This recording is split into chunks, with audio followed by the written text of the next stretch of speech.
Hello friends, welcome to Priya வீட்டு சமையல். இன்றைக்கி நம்ம சேனலில் ஒரு ஈஸியான ஸ்நாக் ரெசிபி போஹா டிக்கி எப்படி செய்கிறதுன்னு பார்க்கலாம். இந்த ரெசிபி செய்ய ஒரு பவுலில் 1 கப் அளவுக்கு அவல் சேர்த்துக்கலாம். இதில் அவல் மூழ்கிற அளவுக்கு தண்ணி சேர்த்து 3லேருந்து 5 நிமிஷம் வரைக்கும் ஊற வச்சுக்கலாம். அவலை வடிகட்டிட்டு ஒரு பவுலில் சேர்த்துக்கலாம். 1 கப் அவலுக்கு 1/4 கப் போல் கடலை மாவு சேர்த்துருக்கேன். கடலை மாவு இல்லாட்டி அரிசி மாவு சேர்த்துக்கலாம். சேர்த்துட்டு இதை நல்லா மிக்ஸ் பண்ணிக்கலாம்.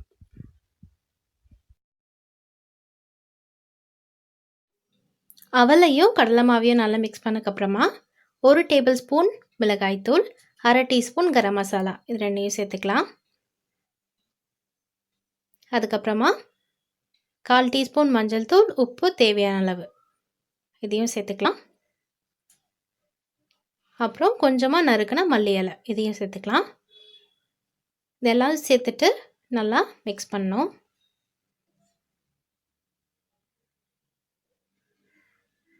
நல்லா மிக்ஸ் பண்ணிக்கலாம்.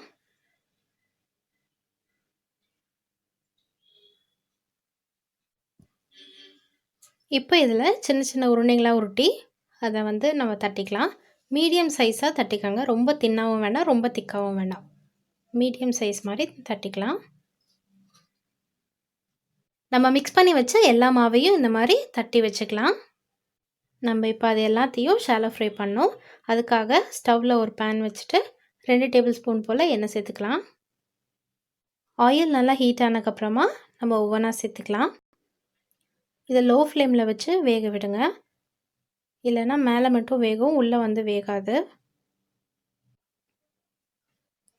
ஒரு சைட் வெந்ததுக்கப்புறமா நம்ம திருப்பி போட்டு இன்னொரு சைடையும் வேக வச்சுக்கலாம். 2 சைடுமே நல்லா ப்ரௌனிஷாக வேகணும். அப்போ தான் மேலேயும் கிறிஸ்பியாக இருக்கும், உள்ளே நல்லா சாஃப்டாக இருக்கும்.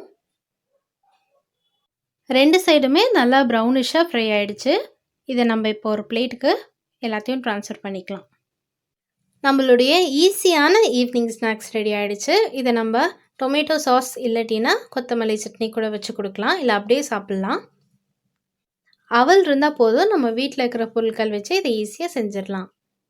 இந்த வீடியோ உங்களுக்கு பிடிச்சிருந்தா பிரியா வீட்டு சமையலை சப்ஸ்கிரைப் பண்ணுங்கள். தேங்க்யூ ஃபார் வாட்சிங்.